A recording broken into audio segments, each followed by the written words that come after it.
Shalom. Call Halal, Yahweh, Bahashim, Yahweh Shai, Bahashim, Rakak Wadash. Double honors to the elders and apostles of Great Millstone who taught me this truth and rule well.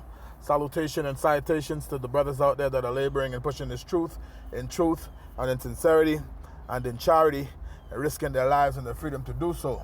To you I say Shalom. To the Akyam and to the Akwaf, that will be you brothers and sisters. Adawan Ratazah, that is to say, Lord willing. Hopefully by the end of this lesson, you be edified. This is the brother Amawan Ibad, back again. Amawan Ibad from the GMS Miami camp. Salakia, back again with another lesson through the spirit and power of Yahweh, Bashim Yahushai.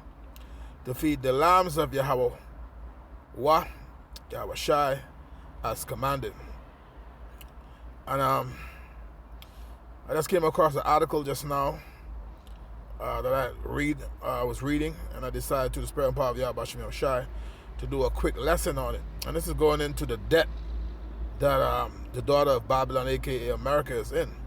Okay? And the scripture speaks about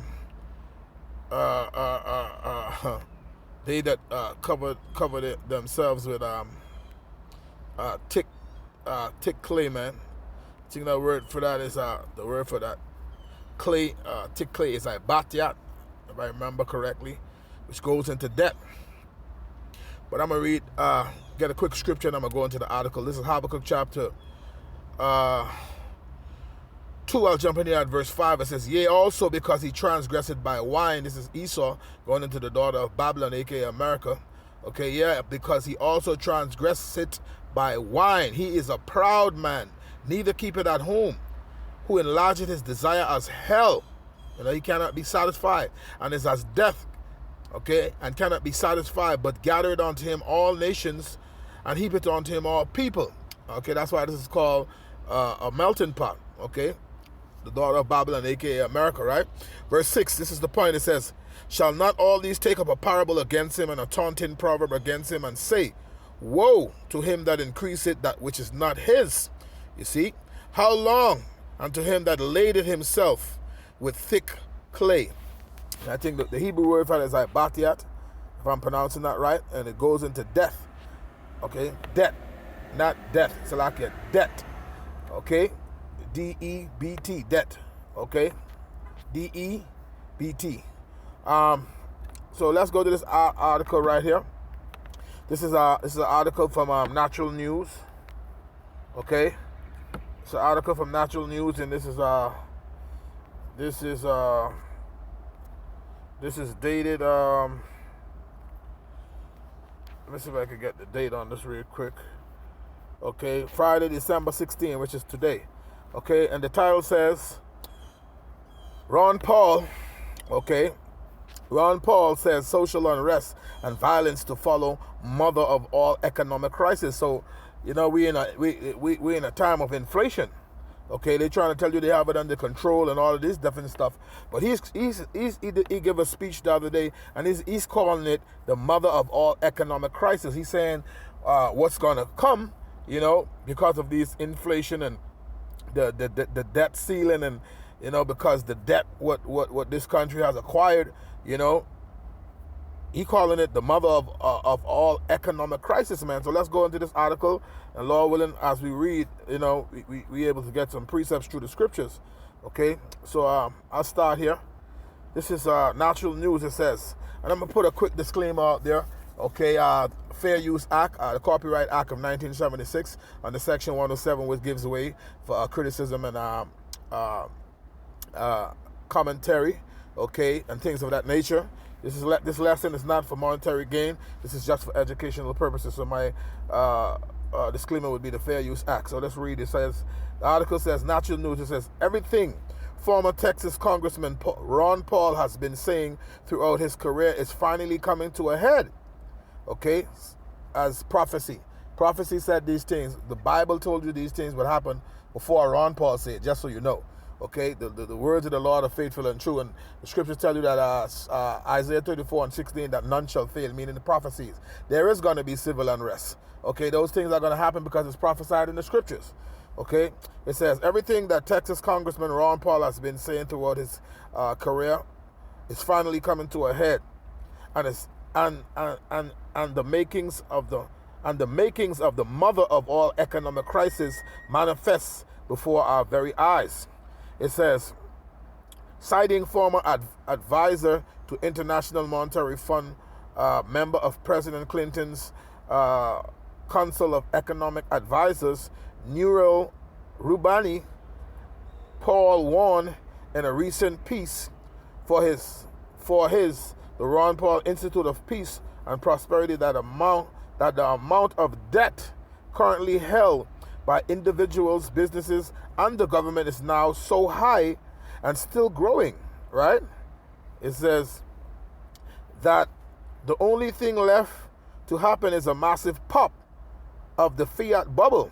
Related, Roubani is the same guy who said that Bitcoin has zero intrinsic value and is much worse than tulip bubble mania. American money is backed by absolutely nothing. In case you did not know, you see, it's backed by nothing. They took it off the gold standard. You see, it says after our country was taken off the gold standard, there you go, the Federal Reserve, a private central bank, put the paper printers on full blast, and it has been exponentially growing. It has been an exponentially growing debt party ever since. You see? So this money is backed by nothing solid, man. It says, we are reaching the end, however, as a debt-based economy can only last for so long before it eventually implodes. Okay? Eventually that's what's going to happen, because that's why you see they rushing to go to the CBDC and put everything digital, because this money was gonna the debt is too high. They can't pay that. It's in the trillions, man. 37 trillion right now. You see, it says we stand at the precipice of the implosion. Right, very close. It says, which is probably why world powers are gearing up for World War III as we speak. You see, it says the inevitable result of the zero interest and quantitative easing policies is price inflation, wreaking havoc on the American people, Paul writes. It says the Fed has been trying to eliminate price inflation with a series of interest rate increases so far. These rates increases have not significantly reduced price inflation. That says this is because rates remain at historic lows.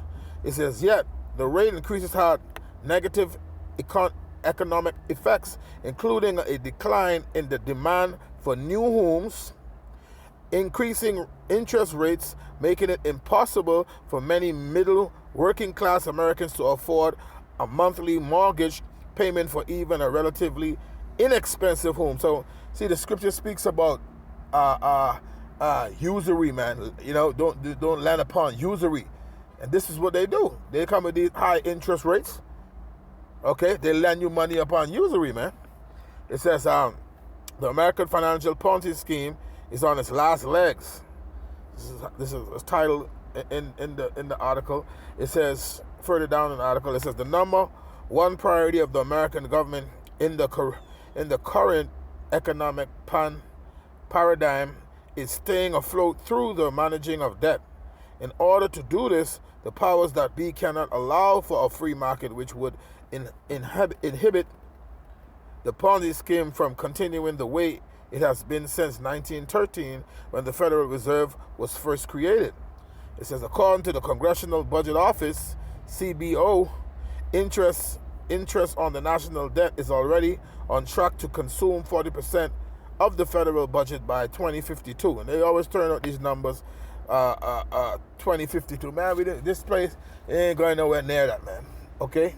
According to the way things are going right now, man, come on, man. It says, and will surpass defense spending budget by 2029.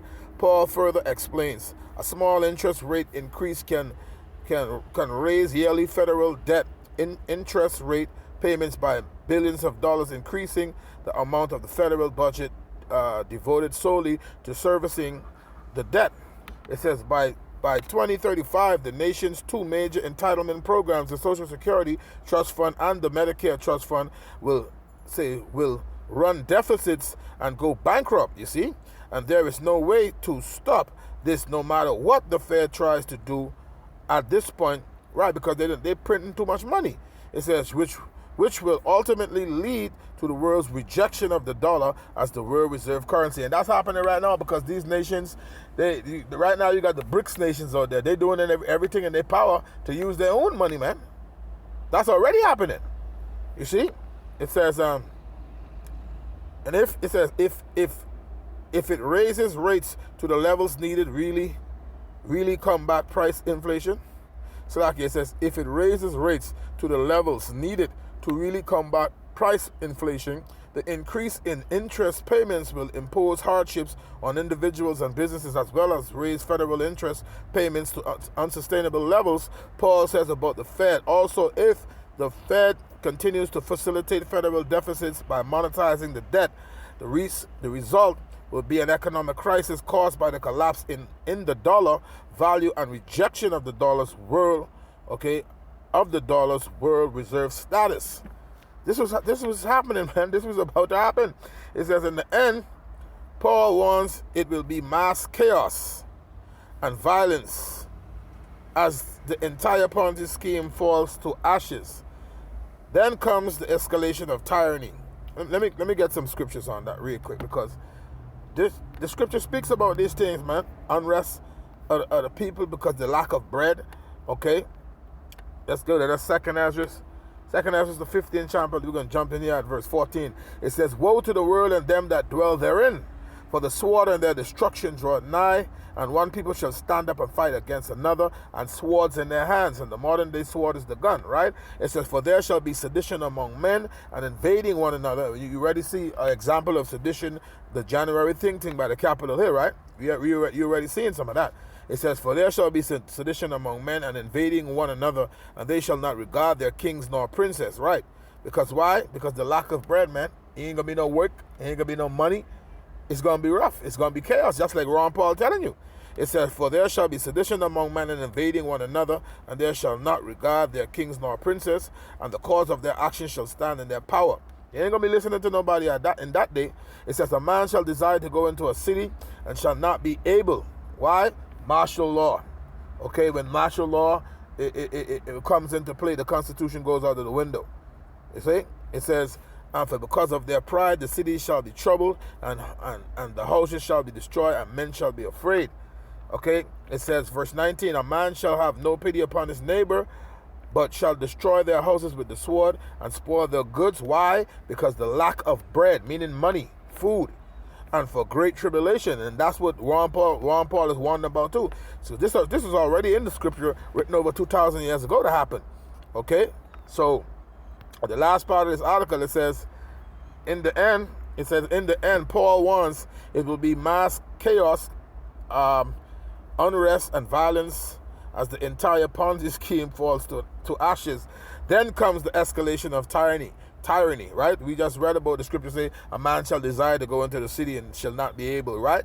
Because why? Martial law and things of that sort. It says, the erasure of what remains of the Constitution, you see, and a total collapse of the current order, followed by whatever comes next to replace it. You see, it says, all right, it says, "More of the latest news about the economy can be found at collapse.news." So, yeah, man. Hey, man, it's going to get crazy. Let me get 2 more scriptures. What I can think of that comes to mind real quick. What's that? Isaiah the 13th chapter. No, it's like Isaiah the 19th chapter. And about 15th verse, I think it is. Kind of says, neither shall there be any work for Egypt. Okay, so America is known as spiritual Egypt. Okay, the daughter of Babylon, aka America, is known as spiritual Egypt, according to Revelation, the 11th chapter and the 8th verse. This is known as spiritual Egypt, spiritually. It says, neither shall there be any work for Egypt which the head or tail branch may do. So through that inflation and the debt, that heavy debt, and which is in the trillions, okay, that this place has acquired, yeah, man, soon ain't gonna be no jobs, ain't gonna be no work. Okay, the money, the reserve currency, that's going to really have those BRICS nations. They looking to do their own thing right now, man. Okay, our next scripture that comes to mind is the 12th chapter, Ecclesiastes, the 12th chapter. I'm gonna jump straight in here. The 3rd verse, it says, in that day when the keepers of the house shall tremble, and the strong men shall bow themselves, and the grinders cease because they are few, right? The jobs. And those that look out of the windows be darkened, meaning your future look grim. Okay, it says, and the doors shall be shut in the streets when the sound of the grinding is low. Yeah, only certain people are going to be working, man. All right, they're talking about 2023. Okay, they're talking about, what's they call it again? What's they call it again, man? What we had in 2008, man. Recession, man.